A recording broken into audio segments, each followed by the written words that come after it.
So you're probably doing your fantasy drafts either this weekend, maybe it's today, or maybe you're doing it next weekend, whatever the case may be. I'm gonna try and help you out. I'm giving you my top 12, my final top 12 running back rankings. We do PPR formats here. I'll start with an honorable mention, okay, which is Aaron Jones. He is my RB 13. I think the reason I struggled to take Aaron Jones so early is genuinely because of how much I love AJ Dillon this year. I feel like at ADP, he is the much better buy. And I don't know, like I think Aaron Jones is going to be the highest scoring player, but I don't know if it's going to be as big of a gap as some other people think. So give me Aaron Jones as my RB 13. As my RB 12, I'll take Alvin Kamara. Now, I get a lot of questions from people on our live streams, and they say, if Alvin Kamara wasn't suspended and you knew that, where would you have him ranked? The problem is, I'm not a lawyer. I don't know how this is going to go. I know there's more court hearings to come, and I can't predict what's going to happen. I hate starting my fantasy seasons with situations like that. That's why I'm not drafting DeAndre Hopkins, or probably not drafting players coming back from injuries or suspensions. I do not want to wait and find out. I want to start my year with players that I know are going to be there, not as involved in the air last year as we're used to seeing. 67 targets in 13 games, which would equate to about 87 targets on a season. So he was still very involved, but now Sean Payton is gonzo. This offense should be better though, with the additions of Michael Thomas, Chris Olave, Jarvis Landry. But there are question marks as far as like, how will Jameis use all the weapons now? Is he going to heavily target Kamara in the passing game, or will he look at these shiny new weapons that he's had in, Chris Olave, Michael Thomas, Jarvis Landry? We don't really know the answer just yet. And also losing Teron Armstead and just replacing him with a rookie, like it could work out, but that's a big part of your offensive line. And we don't know if that's going to impact the run game. However, if Alvin Kamara is healthy the entire year and no suspension, he probably puts up 10 touchdowns. So it's a huge risk reward. I just don't like taking risks already, like before I even start my fantasy season. At number 11, give me Saquon Barkley. We got another year removed from the ACL injury. That offense should absolutely run through Saquon Barkley. And I can't help but think back to his RB1 finish as a rookie and think to myself, man, like what could be if that Saquon is back? Will we ever get that Saquon? I don't know, but you combine with the upside, you already know what he can do in fantasy football. Can he stay healthy? Can he be the same player? And there's no doubt that he's absolutely going to be the workhorse running back in this offense, which hopefully the offensive line has improved. We don't know that just yet, but hopefully the offensive line has improved. So I like a bounce back for Saquon Barkley this year. He's my RB 11. Other people are higher. This is the highest I could put him with the concerns about the offense overall and the injury history. But again, the upside is undeniable. I'll take him at 11. At number 10, give me Javonte Williams. And look, I know there's going to be a lot of people uncertain about Javonte Williams this year.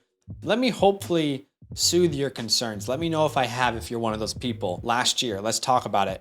This offense put up the 9th fewest points per game in 2021. And somehow, Javonte Williams, in a 50% timeshare, still put up over 1,200 all-purpose yards as a rookie.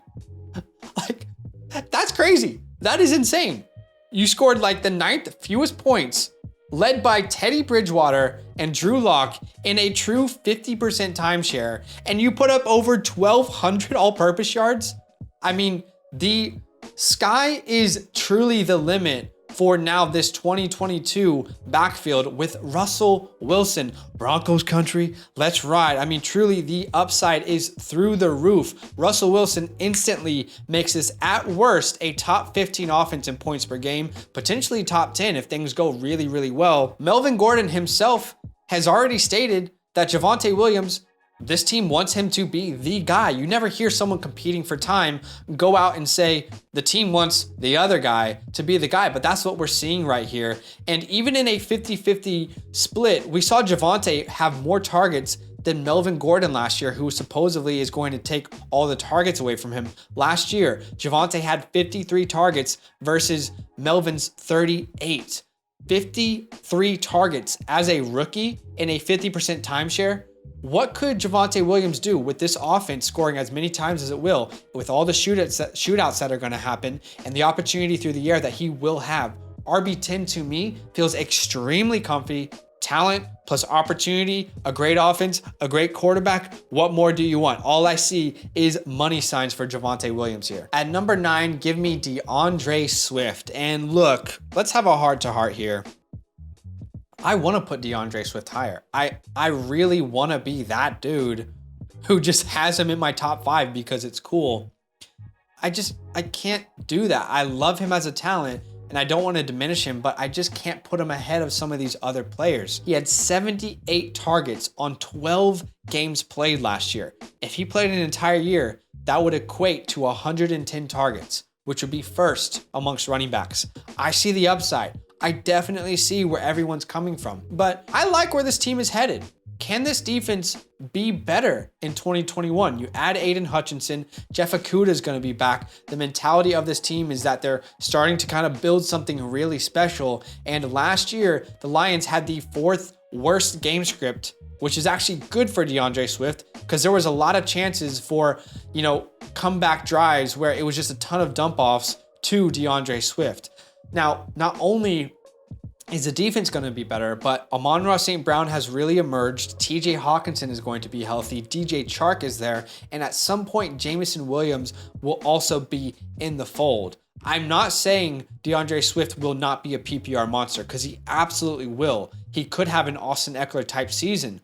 But I just can't put him ahead some of these other guys that I like their offense a little bit better, or I like what they can do on the ground a little bit better. I love the offensive line here. I know I want to put him higher.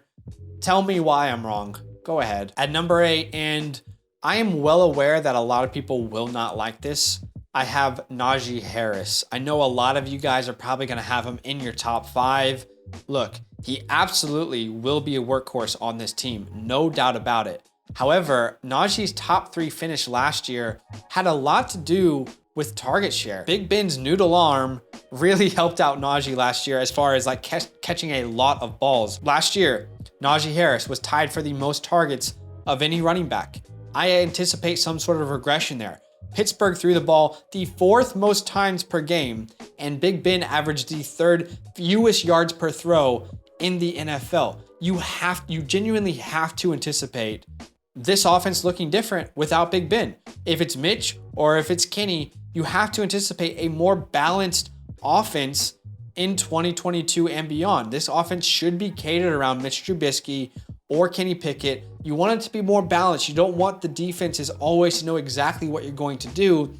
And unfortunately for Najee, I think that means there will be less targets this year. I mean, I don't anticipate him having that same exact role in the offense because I do anticipate this team having more shots down the field, having a more complete passing game, especially with the addition of George Pickens this year as well. And then we talk about this offensive line.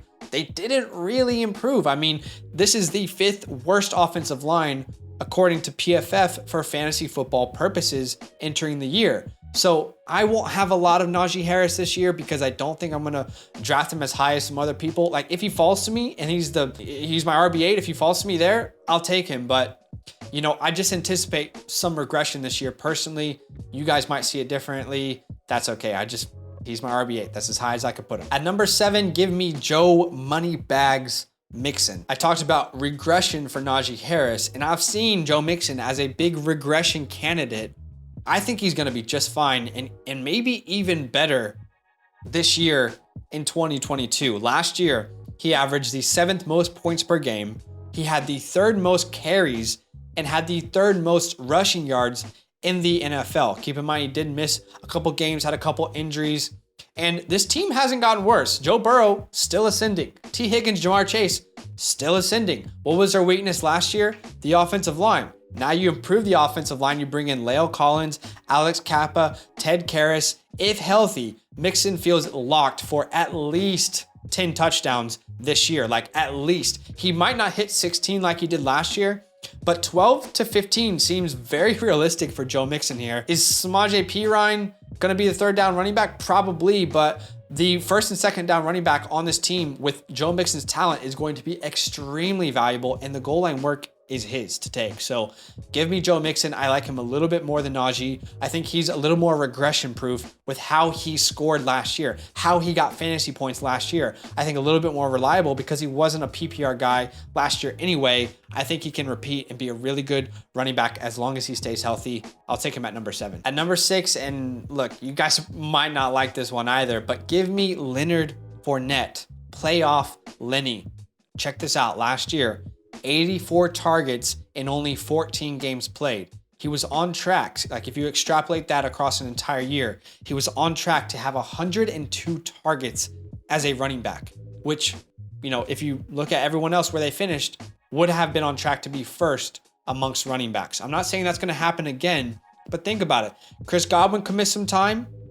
Gronk and Antonio Brown are gone. 15 to 20 targets per game on the table. Julio's there, but will he be healthy? Russell Gage is there, and he's already dealing with an injury. So Fournette, to me, feels on track to average 6 targets per game again this year. I know Rachaad White is there, but not really heard bad reports out of camp. We haven't really heard much. It's not even clear if he's overtaken Kenneth Vaughn at this point. So for me, this is a team who really cares about winning right now. Who has Tom Brady's trust? That's Leonard Fournette. Speaking of Tom Brady, just finished first in passing attempts, passing yards, touchdowns. The same offense that just finished second in points per game in the NFL, as well as having the second highest red zone touchdown percentage.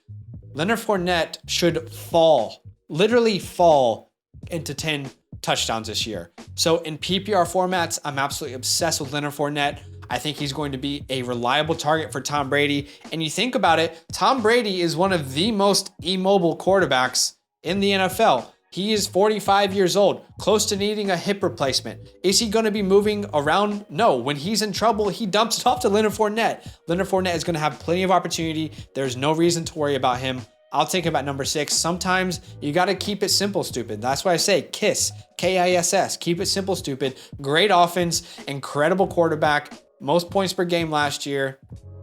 As far as an offense, give me Leonard Fournette in a ton of drafts this year. At number 5, give me Dalvin Cook. I really, really like this offense under their new coaching staff. I'm very, very excited to see what it could look like. In 2021, though, Dalvin Cook last year finished as the RB 16. The kicker there, he only played 13 games. So if you actually extrapolate his numbers across an entire 17-game season, he was on track to finish as the RB 5. Like he's absolutely going to be the 70% guy in this offense, and that could be very, very valuable in fantasy football. By the way, we are just one season removed from a running back 2 overall finish where he put up 24 points per game. I smell a revival for Dalvin's career here in 2022. All right, so that's it for my tier 2 running backs this year. Again, that tier 2 is from RB5 to RB12. Keep in mind, all those guys, RB5 to RB12, I think they all have the opportunity to finish top 5 this year in scoring. Now we're going to talk about my tier 1. All 4 of these running backs, I truly believe, have an opportunity to finish as the RB1 this year.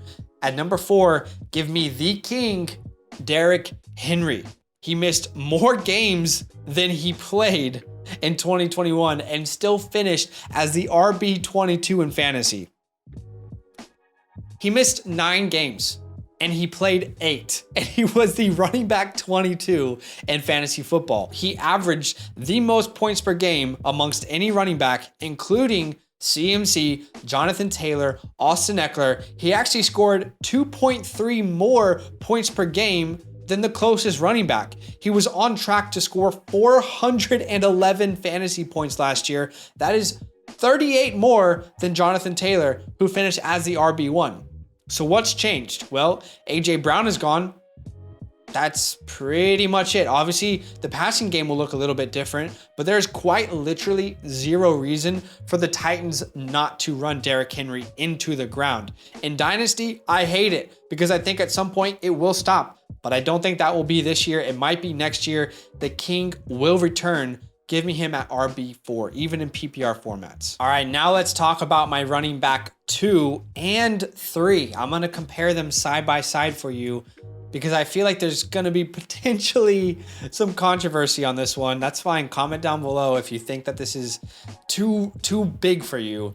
But as my RB2, give me Austin Eckler.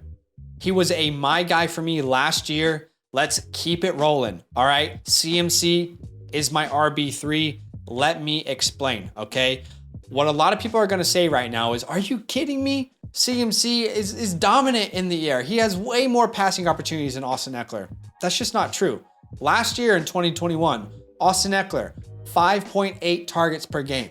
CMC, 5.8 targets per game. Now let's look at the offenses that both of these guys are in. Austin Eckler's offense includes Justin Herbert, Keenan Allen, Mike Williams, playing in a conference with stacked offenses, shootouts every week. CMC's offense includes Baker Mayfield, Sam Darnold, DJ Moore, Robbie Anderson, okay?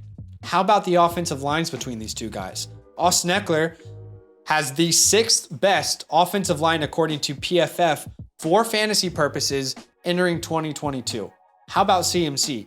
The 6th worst offensive line for fantasy purposes according to PFF this year. Running back competition for Austin Eckler. People keep telling me I should be worried because of Isaiah Spiller as a prospect.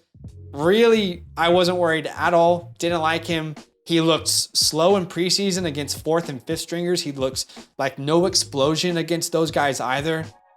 Joshua Kelly, will he have a role? Yeah, probably. Will Austin Eckler's touchdown totals come down? Yes, probably they will. But give me Austin Eckler, who, again, PPR monster and an incredible offense. There is no reason why Austin Eckler shouldn't continue to be the goal line running back. He was a fantastic goal line running back last year. He was incredible. And by the way, I want to give a big shout out to Jason Katz of Pro Football Network, who beautifully portrayed my exact thoughts. I'll read, and I quote, "The regression police are definitely after Austin Eckler, but a slightly deeper dive into his past 3 seasons suggests we shouldn't be that worried. We've seen Eckler's floor. It happened in 2020 when he scored just 3 times in 10 games and still averaged 16.5 points per game. Even if we slice off 8 touchdowns from Eckler's 2021 production, he would have gone from finishing as the RB3 if we count Derrick Henry's 8 games to the overall running back 3. So look, I love that Jason Katz said that. I like CMC, but I can't put myself in a position where I'm taking CMC over Austin Eckler. I think they're going to be just as good in the air. One's on a much better offense. And CMC, whether you like it or not, he does have injury concerns. I know they're not related. I know it's not supposed to be long-term. But you're also looking at a guy who has had the 101 in my home league 2 years in a row. And guess who I've drafted 2 years in a row at the 101? Christian McCaffrey. And it screwed me both years. So look, CMC, you want him at the 2, you want him at the 1, do whatever you want. For me, I'm taking CMC as my 3, Austin Eckler as my 2, and I feel pretty confident in that. And last but not least, no surprise, I am playing it a little bit safe here, but give me Jonathan Taylor as my RB1. Will he repeat as the RB1? Highly unlikely. I mean, look, it's not really happened in how many years? It's been a long time. So look, he probably will not. I like this offensive line. Jonathan Taylor was playing at an MVP level last year. You add a former MVP and Matt Ryan to this offense, and I like where this offense is going. I think Jonathan Taylor, I'm not worried about Nyheim Hines. People tried to tell me last year that I should be worried about Nyheim Hines, and obviously that's a little bit ridiculous. A team that truly believes they have deep playoff run aspirations, Jonathan Taylor should be more than safe.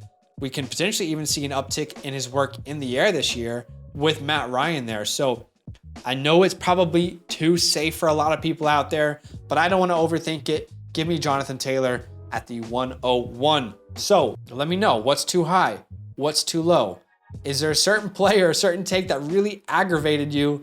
Comment down below. Tell me respectfully why you disagree, but I am all in on this list. This is exactly how I will be drafting unless an injury occurs. So I hope it's helpful. Comment down below. And by the way, like, subscribe, check out the My Guys that we have on our channel. Check out the hot takes that we have on our channel. The content's absolutely fire hot right now, and I hope you love it.